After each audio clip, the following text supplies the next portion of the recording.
All right, we're going to go ahead and get started. I would like to welcome everybody on the behalf of myself and Melissa and NMTC conference. Welcome you to our masterclass tonight. We are so excited to be bringing you masterclasses throughout the year. And most of our masterclasses are from people who are partnered with the mobile and teledentistry vision to drive it forward. And we're excited to have you all here tonight. Melissa, take it from here and introduce our guests. Thank you, Sonya. Sonya, I'm loving the glasses. Thank you. So tonight we have a jam-packed night tonight, and we're excited to be here, like she said. So one of the things we wanted to work really hard doing is to provide support to the mobile and teledental community throughout the year, not just at the conference. And so this masterclass series is a way to do that. And we had about 30 or 40 people register, and they'll trickle on in as we continue here. We'll also record this and send this out, and it will be available in the member portal of the American Mobile and Teledentistry Alliance as well. So you can access it there if you want to rewatch it. So, tonight I'm excited because I love nerding out about technology. So I'm super excited to introduce Dr. Bill Jackson to you.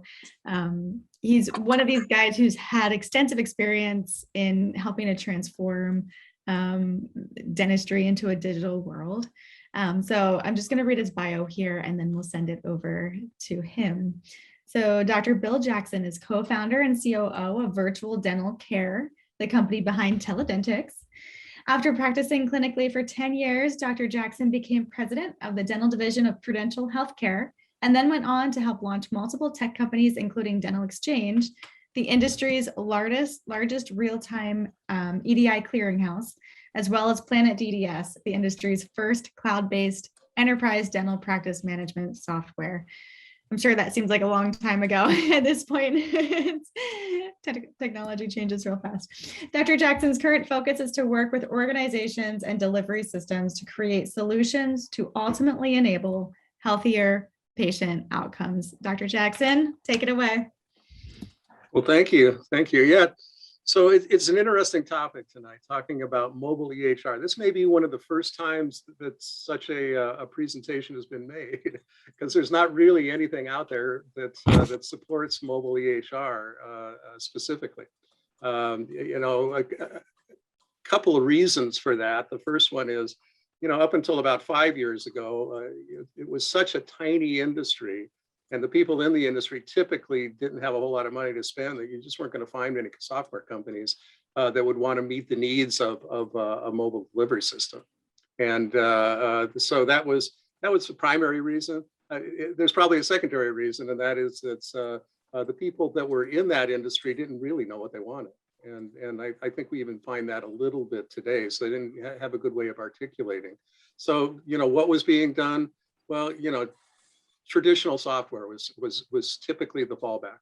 And so there could be desktop software. Somebody might use a copy of Dentrix or Open Dental or something like that and try to run their practice that way. And I'm going to go through and contrast all of these as to how they work with or don't work with a mobile situation.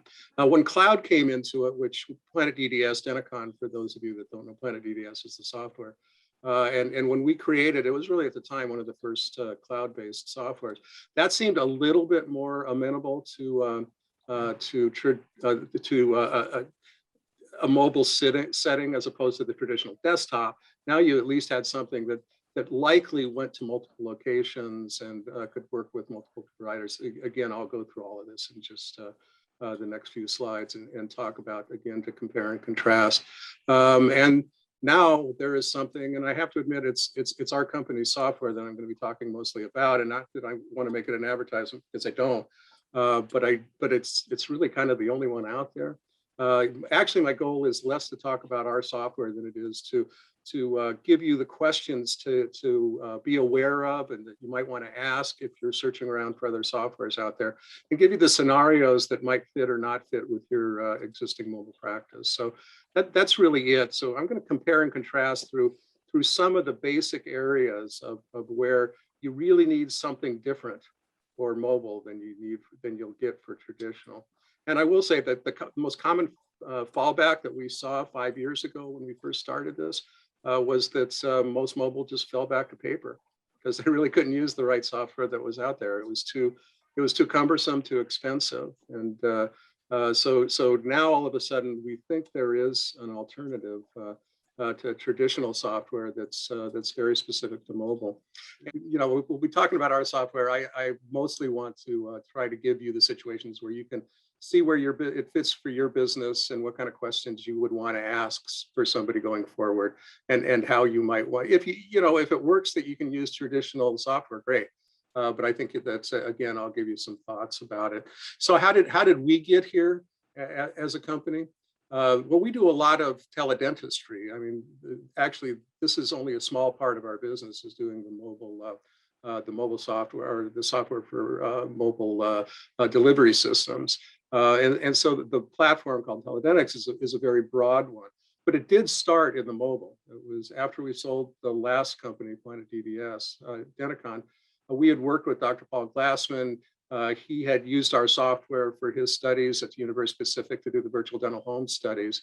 And when we started Planet DDS, started virtual dental care, we felt that, we do need to build another layer of software on top of a Denticon or some other software to be able to support a true mobile model. What we realized early on is and this is what we're going to go through today, is what we realized is that there's a lot of different things that traditional practice management, bricks and mortar practice management software just can't support. And they may be the best softwares in the world, but they were designed to run bricks and mortar. They weren't designed to run mobile practices. So I'll get into it now.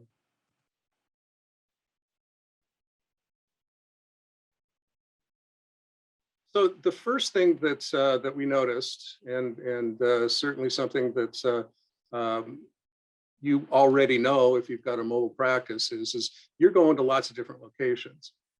Traditional practice management systems are either going to support one location, which is the typical traditional desktop, or they might do more if it's a cloud-based system like our old company, Denticon. But nonetheless, it's could be into the hundreds. So what does that mean at the highest level? Well, if you're trying to use a desktop, let's say a Dentrix, an EagleSoft, an Open Dental, or something like that, the ones that are designed for a single office, you really can't use it. And that is because you can't do a second location. It was designed for one. When you try to do the drop-down menu that says, get me office number 2, it doesn't exist. So now all of a sudden you're stuck with a software that was designed to run a single practice. And I've seen all the contortions that people go through to try to make it work. So instead of calling it a practice or a location, let's just call it a provider. And then you've gone down a rabbit hole you almost can't get out of. Trying to run the right reports, trying to do recalls, and so on and so forth. You're going to be out of luck. So the one thing that I can say for sure is, don't ever try to run a mobile practice with a single desktop practice management system. You're better off with paper. You'll save more money because you won't be doing all the workarounds that and compromises that's just going to cost you too much money in the long run and end up with a lousy result. Now, some of the traditional cloud-based systems, again, Denticon is a good example, but you're aware of the other ones: Dentrix Ascend, Tab 32. There's probably a half dozen others that do handle multiple locations, and that's fine. That's good. And when I say multiple locations to a mobile practice, of course, that's multiple, or to a traditional software, it's multiple offices, but you can just translate the multiple locations for the mobile group. So, and that's fine. But again, if you're going to hundreds of places, you've got to have a new office, if you will, for every single location you're going to. And in a lot of the practice management systems that are out there, setting up a new office is a difficult thing to do. Some of them have gotten a little bit easier, but it's still really time consuming because what's required for the input to set up a bricks and mortar office is a whole lot more than you need to do. So one of the first things we recognized, and I would say this has to be one of the key components of any mobile EHR, is make it really easy to set up a new location. So if I bring on a senior home, if I bring on a school or something like that, I can set it up in a matter of a few minutes. Rather than having to take hours, if not half a day, to and work with the practice management company to set up a new location. So to me, again, this is at the top of the list: is just make sure what your practice is going to be, and how much effort you want to put into setting up new locations. And then right on top of that is the location type. And this is really maybe where it fell down first when we started working with the mobile teledentistry practices that we were working with. And that's you could potentially be going to a school one day, you could be going to a senior home the next day, you could be going to a senior living center the next. And each of those requires different aspects of how you're going to schedule, how you're going to spend your time, and so on. I'm going to get a little bit more detail into that in just a second. But you have to think this one through. Again, the traditional desktop that's just going to run a single office can't handle that at all. You're not going to know whether you're going to a senior home. You're not going to know because it's one office. The traditional, you can kind of do it, but again, kind of difficult. When you pull up your schedule to see where you're going any given day, you'll see an office. Again, to the mobile world, it's a location, but you don't really know unless you know it off the top of your head whether it's a senior home, whether it's a school, et cetera. So, one of the things we devised into it was any provider, whether it's a hygienist or a dentist, could go right into their system and see exactly what their schedule is going to be and know what their day was going to be like and what they need to prepare for, days, weeks, months in advance with knowing the type. Now, why is the type important? Well, obviously, you know it because you live it for a couple of different reasons. If you're going to do online registration for the patient, they've got to know which location they need to go to. So if it's, again, one day senior home A, the second day senior home B, or senior living, if you want to do online registration, they have to be able to find a way to their location. So they have to find the name that they're going to, and they have to be able to register as easily as possible. And that easily as possible doesn't, it might not be as easy as it sounds. Some people say, well, just give me a drop-down list and I'll let the patient figure out how to find their own. Well, there are better ways than that. And so I would think that through again. So the question here is if I am going to different multiple location types, how do I make it easy for patients to register online prior to me going into the facility or even private location and beginning work. So that really, just really basic there. And then we can get a little bit deeper. What about forms? Now, this is where it really fell apart. And I know any of you who have mobile practices understand this very well. And that is the kinds of forms you need for specific location types are very difficult to keep straight. Going into a school, it's going to be very different than going into a senior home, which is going to be very different than going into a community center, for example. And even two schools might have different forms. And, one school district requires certain consents, another doesn't require those same consents. And how are those forms going back and forth? Are there going to be multiple parties involved? Usually there are. And so if there's a responsible party, the responsible party has to be able to have access to these forms.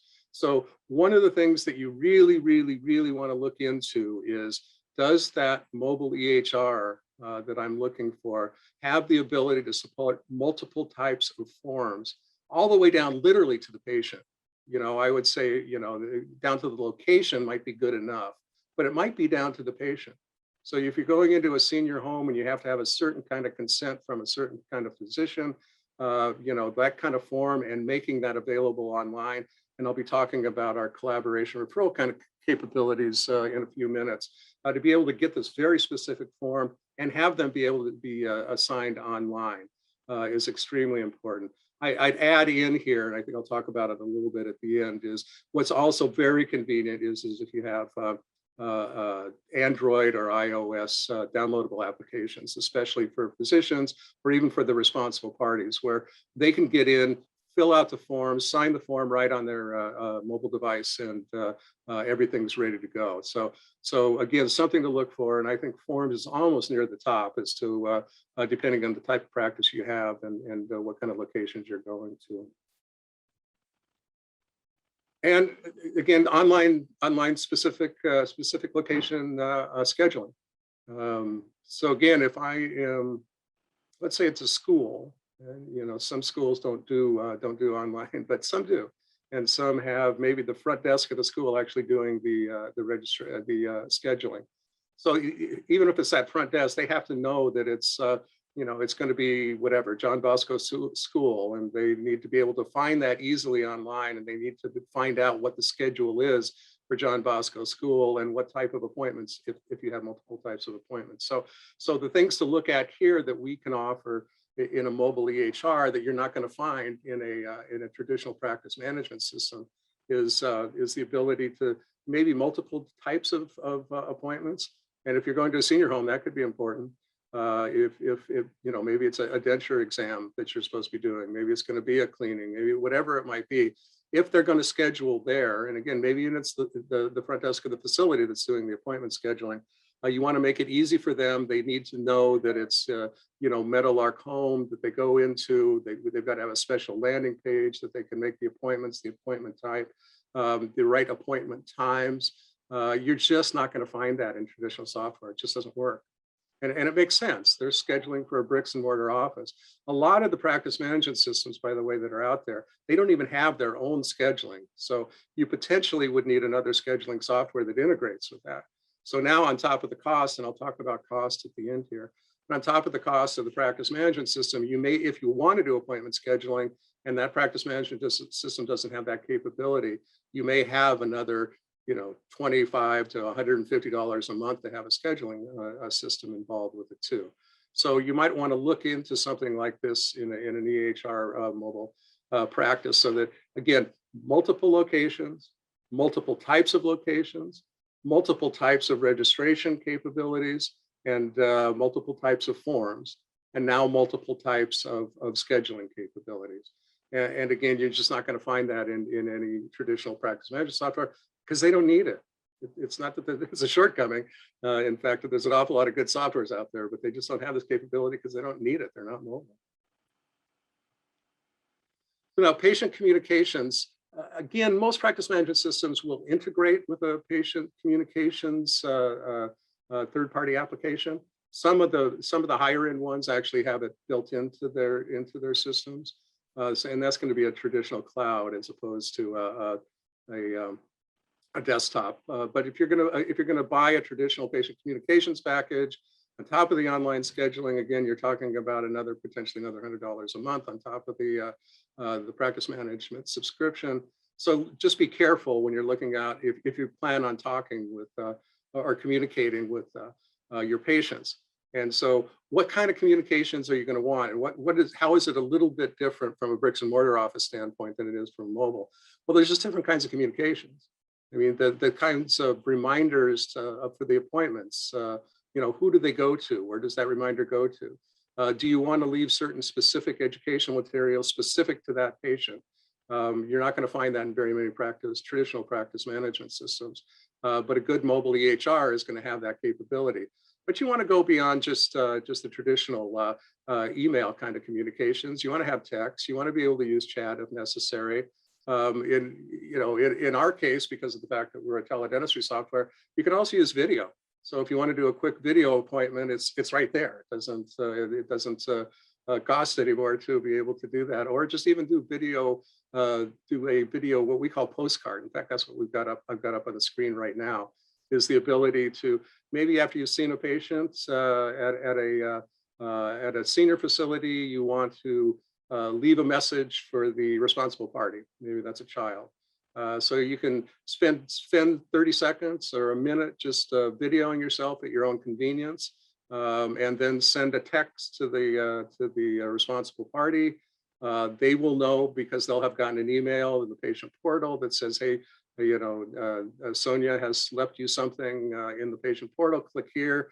They can go into the patient portal and they can see the video. The 30-second video that just said, your mom was great. I'll just keep going. We'll see her in another 3 months. Let me know if you have any questions. And by the way, I'm going to add a video to this postcard that you can click into about geriatric care or something like that. And so then you can actually leave a video link into that visual postcard.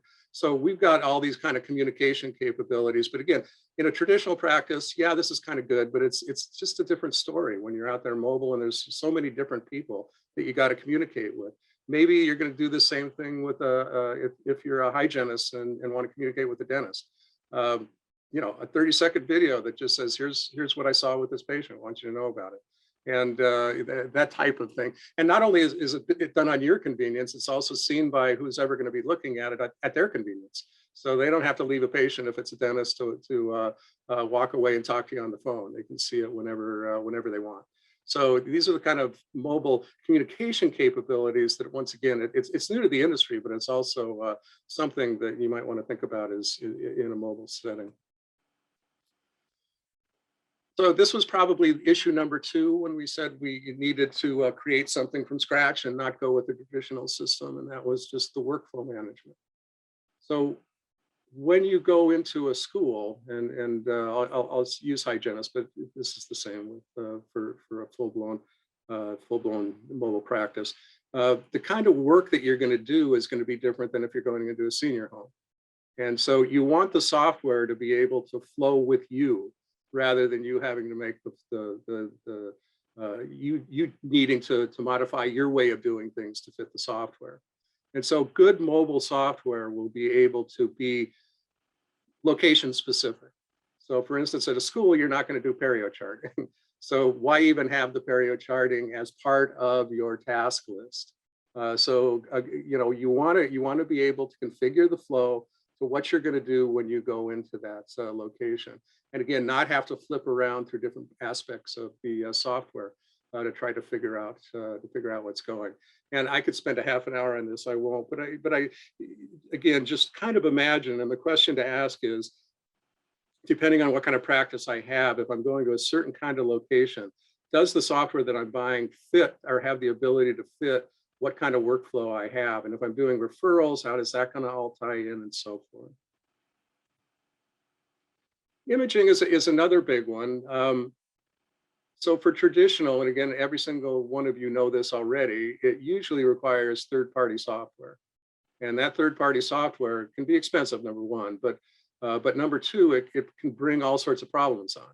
And it's certainly in our last companies, we ran across that. So maybe if an Aptrix does an upgrade and we don't know about that and they haven't told us, and so the next time every one of our customers logs into Aptrix, it breaks. And it didn't have anything to do with anybody other than the fact that an upgrade happened and we didn't know about it. Or vice versa, we made an upgrade that somehow broke the Aptrix connection and so on. So there's always multiple points of failure when you're using multiple softwares, and imaging being one of them, which is why we built it in. And again, we're still developing and getting a lot better at this, but we built it into the software to have it native and you not have to spend any extra money on a different application that has to integrate separately. So again, a question to ask is how is the imaging software handled, and how much is it going to cost, and see how that fits into your practice needs. And again, ideally it should be native, but you're not going to find a lot of that out there. And something we've just recently come up with, again, on ongoing developments, which never stops in software. But what happens if the internet isn't available or the internet goes down? And so, again, you're going to have to use cloud-based. The desktop, this isn't going to be applicable to at all because they're not online. But if you're going to be using a cloud-based software for multiple locations, it's very realistic that depending on the nature of your practice, that Sonya, this was one of your issues. You go into places that don't even have it, or they have it, but they're not going to allow you access to it. And so you've got to be able to work without the internet.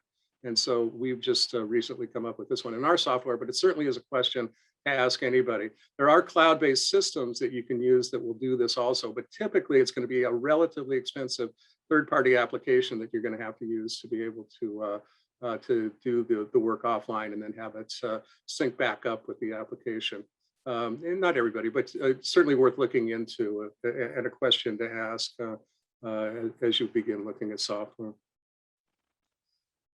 So this was maybe another one of the top 5 that we had a problem that we had to deal with, and that is okay. And again, a lot of it having to do with hygienists, but not limited to that. That is okay. What if? And I'll take it even further back. We deal with public health entities that do risk assessment screenings. It's not even the hygienist that's suing. It could be an assistant or allied personnel. But what if they need further treatment? And that's been a big problem in the industry for a long time. And whether we're talking public health, whether we're talking about independent practices, how do you get the records to somebody else? Well, the easy solution is well, just make them another user on your software application. Well, A, that's expensive, and B, it's impractical if you're going to be of any size at all. And then you have to teach that let's say it's going to be a hygienist referring to a dentist. That's only one example, but I'll keep with that one. So if it's a hygienist referring to a dentist, the dentist is going to have to know how to get that referral, all the communications involved in it. They're going to have to know how to use the software, which is very unlikely to train them, and so on and so forth. So we had to come up with a way, and I think that this is not just going to be us, but right now it is, of creating a way to do referrals in a secure setting with people that didn't have to pay any extra money to get those referrals. And so this is something worth looking into. I'll talk about collaboration, I think, in the next slide. But we came up with the idea of a collaboration community. And I'd like to describe it as think of a LinkedIn in a secure setting. So I can have a free subscription to LinkedIn, and I can have certain access to certain aspects of LinkedIn without costing me anything. We'll think of that in a secure setting. And now maybe I've created a group, I'll stick with the hygienist analogy again, I've created a group of all the dentists in all the places I go to that I could refer to. And the dentist have said, yeah, I'll take the referrals, and we'll work with you. Well, you can invite them into your group. And then if you want to do a referral, it's as simple as clicking refer to, out goes an email, out goes a text. The dentist gets informed that in fact you've made a referral, and that referring dentist can click in and see what records you've taken. So anything from whether it's charting, patient notes, all the forms that were filled out, health histories, and so on and so forth, that'll all be available to the dentist that you're doing the referral to. X-rays, other images, and so forth.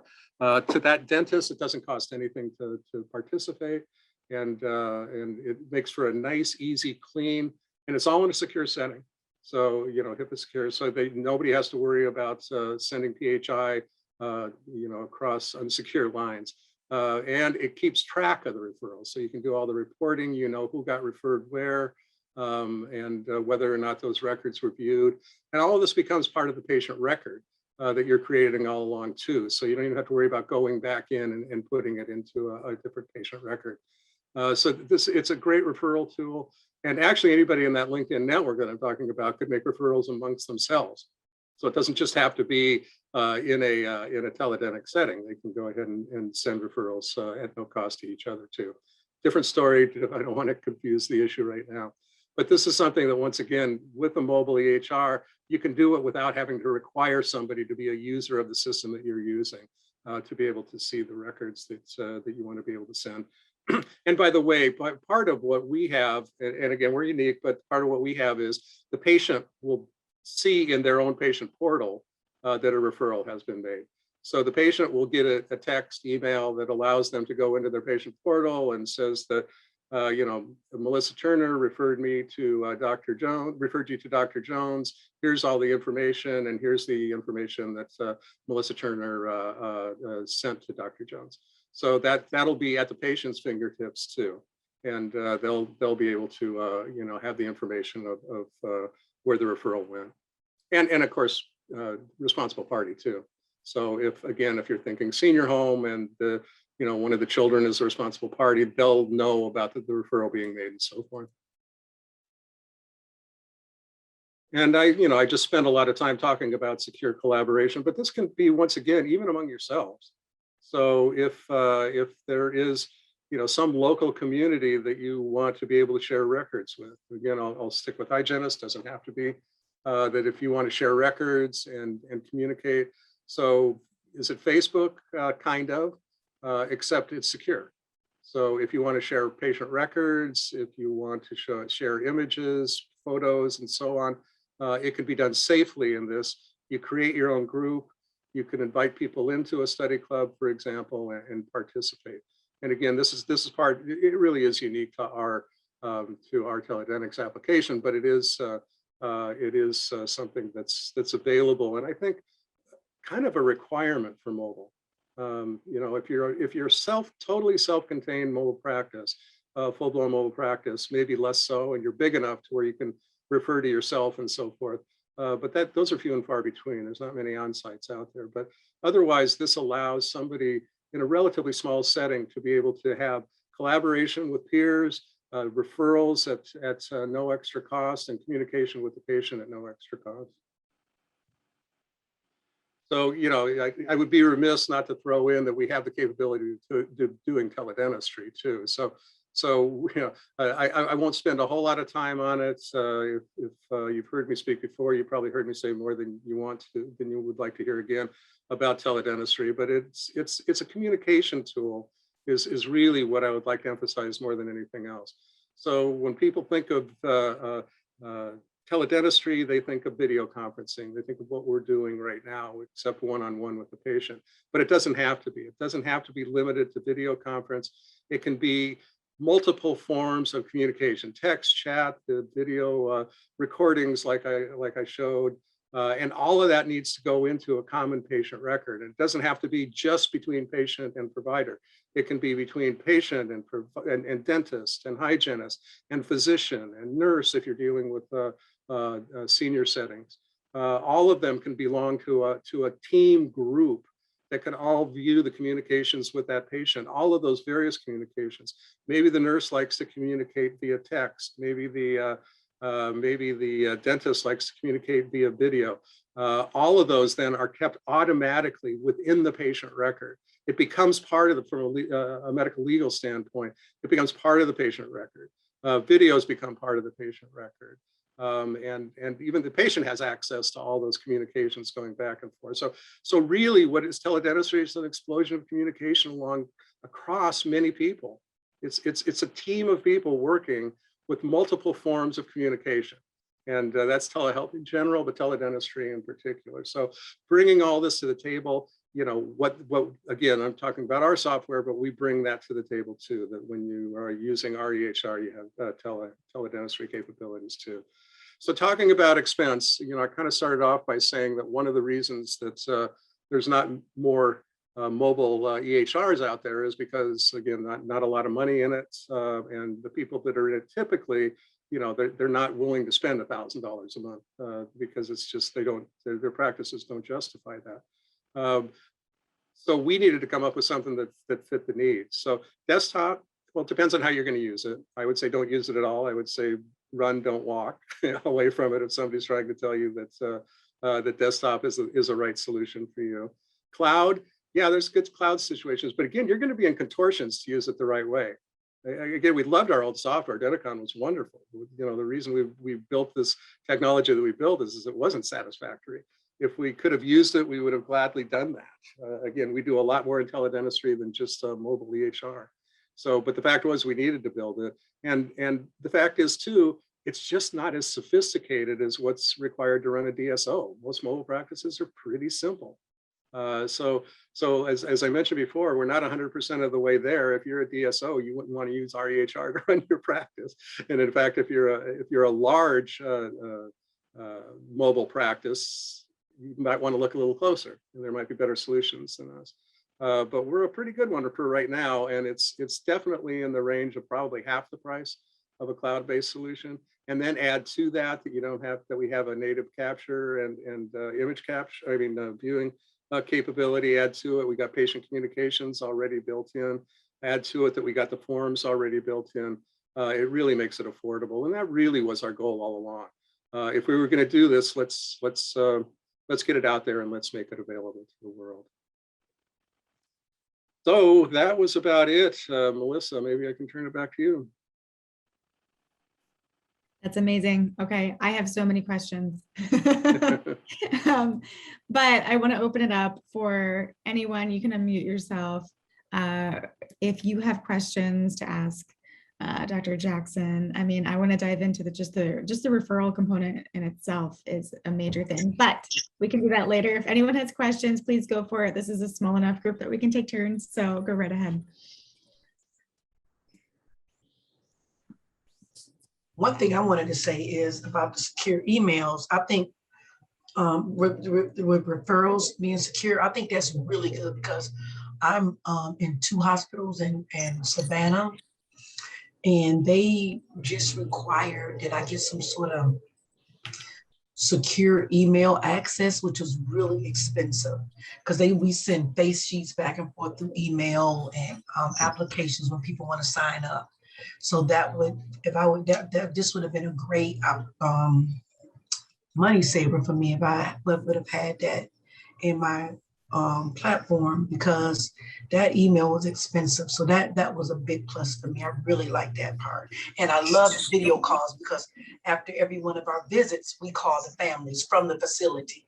That because the facility doesn't know how to answer the questions, and the mother or dad doesn't remember most times. But we extend that courtesy to call the families, and that makes our relationship with the facilities better.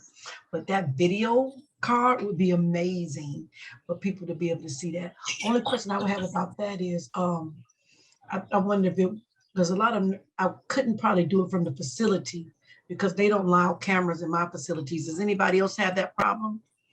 Do they allow, they don't allow us to have cameras in our facilities? Yeah, what I would say though, again, Sonia, is you can do this later. That's what I'm saying. I probably have to do it at home. Yeah, you can do it at home. But I love it. Yeah, so do it at your convenience. I love it though. I love that. I love that aspect because people can just see your face and you can just let them know that you care for their loved one. I just love that whole thing. You can talk to the dentist as well when you're doing teledentistry. This is great. I have a question. This is Janet. Hi, Janet. Hi. I'm driving, so I don't have my video on. You're good. But I want to know if I already have a cloud-based software that's traditional, what is it like to convert to the Teledentix? Good question. Conversions are always ugly. and you know, we try, you know, again, we've been doing this with software for many too many years. But you know, the first question is what do you really need to convert? And there might be good reasons to convert some data, but does it just need to be the basic data, patient name, et cetera, the demographics associated with it? That's a pretty easy conversion. If you want to start converting treatment data, and it might not be necessary. So again, we can talk through, every situation is different. I typically recommend don't do that if you don't have to. If there's a lot of data, and it could be, because it can get really expensive.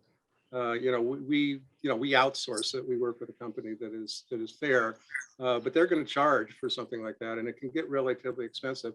Now, when you get to images, it really gets expensive because usually you're talking about a different system. So whether it's Aptrix or XDR or whatever it is that you're using to store those images, to be able to download those and make the connections in a new practice management system. And this isn't unique to just Teledentix. This is the way of the world. Conversions are tough. And you know, at the end of the day, there's always the big question of garbage in, garbage out. So, you know, I've been involved in way too many conversions where the data was input incorrectly. It might have worked for the practice because, you know, they got what they needed out of it, but you know, they were putting stuff in the wrong fields and things like that. And then when you do the conversion, it converts poorly. And so sometimes you need, you know, 1 or 2 test conversions. So I'm probably telling you more than you want to know, but it really begins with what kind of data do you want to convert, and what kind of data do you need to convert as opposed to what you want to convert, and really think about it sort of deeply, because again, the less you do, the less expensive it is, and you know, I hate to see people throw away money around stuff that they're not going to use within 6 months anyway. Well, but don't we have to keep the records for a certain amount of time? If it's only, you know, in the cloud and you only have access to that while you're subscribing, then how do we keep those records for X amount of years, 7 years, or however long it's supposed to be? I can't remember offhand. Yeah, anybody out there is going to allow you access to that data to download it. So it would be downloaded onto something, and I would keep it, but I wouldn't put it necessarily into the new database? That's exactly right. So you'll have the availability to go in and find those. And that's kind of my point. So you don't have to have, the full record at your fingertips, but it won't disappear. I mean, if you're dealing with any reputable company, they'll be able to get your data. Okay. Well, because I mean, I'm just starting out as an independent hygienist in Colorado, and I have, I didn't really have a lot of information when I started. And so I went with one of the traditional, I went with Curve, which was like totally a learning curve for me. But I only have 70 patients. I've been in practice for a year now. And so I was just, wondering if like I could just put that information from, in myself. But you're saying that images won't transfer. Well, they can, yeah, they're not, well, I should say that differently. You can always download the image and then upload it. So if you've only got 70 patients, that might be not too big of a task. Okay. So there are ways that you can get it into the system. It's just, going one-to-one directly from an Aptrix or whoever you're using into our native system is sort of a difficult and expensive task, but you probably don't need to do that. Yeah, so I could just download it and then upload it, download it and upload it. As you need it, yeah. And so, and you might do that, you only might do a certain amount each week. So, so if you're on a 6-month or 3-month recall, you can maybe only have to do, a third of it or a third of it each month. So you can slowly roll it in. Okay. And what about like outstanding insurance claims and things like that, as far as the ledger, the bookkeeping part of it? Yeah, we're not a sophisticated ledger, but certainly we can, we can convert in, or you can, again, manually, any balances that are open. Okay. And I didn't hear, or maybe I missed it because of traffic noise, but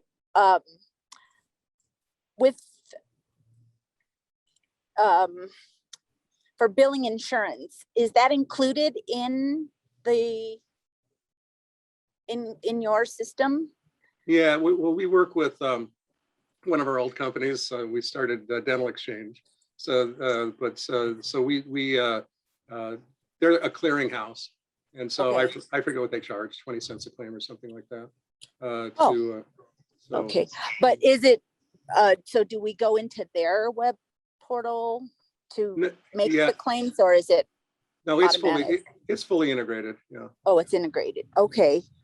Okay. Thank you so much. Sure. Does anyone else have questions? No? Okay. I think my favorite quote tonight, Dr. Jackson, and I'm going to see if I got it right. Teledentistry is an expression of communication across many people. And I think so many times we try to overcomplicate it, right? Especially when we're just trying to start off with the teledentistry aspect of things. And so I think the masses need to hear that quote. Simply as an expression of communication. And also, like Sonya said, I think the secret sauce that we've learned this year for teledentistry is the recorded video aspect, because whether or not the patient watches it, we don't know. Well, we can know, but it's that asynchronous flexibility and convenience that not many people think about yet with teledentistry. They always think it's the live video chat. And so I'm thankful that you all have that capability as well.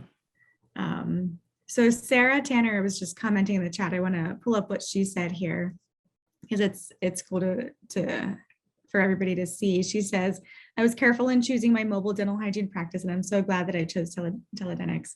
I'm still unlocking its capabilities. So that's pretty cool. And then she says that Teledentix collaboration with Dental Exchange is amazing. Hashtag RDH friendly. There you go. Hashtag highly recommend. Yeah. Thanks. Well, Sarah and I have to have lunch again, and we have to talk, because I'm considering converting, because she has been bragging about it quite a bit. Well, I will say, Janet, not that I'm trying to make a pitch here, but we'll probably save you more than twice what you're paying. Well, that would be wonderful because, I'm not really, making a ton of money here. So 70 patients in a year, it's not a lot yet, so that would be helpful if I could save some money, but also just about all the communication that you can do with the patients that Sarah was telling me, and you can have, different a library and all that kind of stuff to convey information to the patients. And it sounds really good. I wish I would have heard about it before I got the other one. I'm just scared of the conversion piece. Well, Sarah, Jen, I want to tell you when we started, I started out with Planet DBS, and we had way more patients than 70, and the conversion wasn't as bad as it seems. They gave us some time, and 70 people is not a lot. It's not a lot. Yeah, no, it's not. It's not really that's a lot. nothing to be afraid of. I just wonder if you have a contract with the other company, that would be the bigger issue. But Mr. Jackson, I wanted to tell you, I do have the Teledentix platform, and you guys have really did some amazing changes. And I just have to tell you, thank you for what you're doing for hygienists, because this makes it so much easier for us in the field. I have to say that. I just have to tell you that. One of the big issues we had is having our form signed, because in Georgia, you have to have a dentist sign the forms. You guys, when I first started with you all, you guys didn't have that. And now you have that integrated in, and you have so many amazing tools that are good for hygiene businesses. And this is what's going on now. More hygienists and dental therapists are out here. They're doing that thing. And I want to tell you, thank you for, one, making it user-friendly, two, making it user affordable and free. Just you keep reinventing new things for us. And I just feel so proud to be on this call and to see what's out here and to see what you're doing. And I just want to tell you personally, thank you, because you make our lives better. Well, thanks. And we really do. We never stop developing, as I say. I mean, we won't, if we're in this business for 20 years, you never stop developing for 20 years. I won't be around then, but so that the nature of software is that's the way it goes. And right now we're still in, I would say, the infant stage, and we've been doing it for 5 years. I mean, that's just the nature of software. Is the joke in software is one you probably all heard, and that is it doesn't matter how much money you throw at it. It's you can throw 9 women at a pregnancy, and you still can't have that pregnancy in 1 month. So it's the same thing in software. You just and so you're going to see things, and there's always going to be little glitches and so forth, probably for the next several years actually. But we're quite close now, we feel, and the more and more people that use it, the more and more feedback that we get from folks like yourself is really good. Okay, so now that's my second favorite quote. You just said about the pregnancy. All right, anyone else want to share? No? Okay. One last thing for you, Dr. Jackson. Can you just tell us quickly about your relationship now with the Telescope? Yeah, Telescope is, if for those of you who haven't seen it, it's basically a throat scope that we're all used to seeing with a tongue depressor on it to look at the back of somebody's throat. A company called Holland Healthcare out of Australia modified it a little bit and made the tongue depressor, rather than just a popsicle stick, they made it something that actually lights up. And so you replace that instead of the popsicle stick for the throat scope. And then you put your mobile device on it, and it lights up the mouth. And with that tongue depressor component, you can move the tongue, you can retract the cheek, and it lights up the whole mouth, so you can get really good photos. And I mean, this is, everybody's going to have to use their own opinion on this, but I think it's actually even better than an intraoral camera, because you can get the whole mouth in 4 or 5 photos, and it doesn't take 15 minutes to take a full mouth set of photos. So we're the back end software for it, essentially. So you download, if you want to use the mobile app, you download our provider mobile app. And that becomes, which syncs with our web app. So, if you have our web app, it'll, you can use the mobile app too, and they'll sync. But you can use the photos, you can live stream it, you can do whatever you want with it. So it's kind of a neat tool. I like it and recommend it a lot. I think it's more convenient. And I think there's going to be lots and lots of uses of it in the future. I mean, giving it to patients, giving it to senior homes, to the workers at senior homes. So rather than you having to go and anytime that you're going to go, or the home calls you because you're the primary care for those patients, it's easy enough that that just about anybody can use it. It doesn't have to be somebody who's used to sticking their fingers in people's mouths. So it's a pretty good tool. We have information, I think, on our website, but certainly it's called Telscope. Holland Healthcare is the company, and we are the software guts for it. I'm going to jump in if I can and just show you, because we use it. And it's amazing. It's been an awesome addition. Tina, when do you use it the most? So we do it in our assessment phase. We have PSWs, or nurses aides, that work with us. So they go in and do brushing and just intraoral cleaning, not scaling. And they do, as part of every time they go in to see a patient, they use this and take some pictures. We have standard set of pictures they have to take, and it's the easiest thing ever. So, and they don't have to have a laptop with them, and they don't have to have all of that. So it's all just on a mini iPad attached to this. And I will throw in our a little bit of advertising. If you have a Teledentix subscription, they only cost $99 a piece. So, yeah. So if otherwise, I think they're $300, something like that. Exactly. Yeah. Awesome. And okay, so for real, we will dive into this more at the conference. We have to talk about the conference in March. So Dr. Jackson, and thank you, Daniel, for being on tonight. And the team from Teledentix and Telscope will be there to run a workshop and then also be on the main stage. So we have time to really get into the weeds with this fun technology and hopefully get hands-on with some of this stuff too. Sonya, do you want to wrap up talking about the conference? Yes, we are finally wrapped up. We're wrapping up just all the speakers and the bands, and oh my goodness, everyone, this conference is the best ever.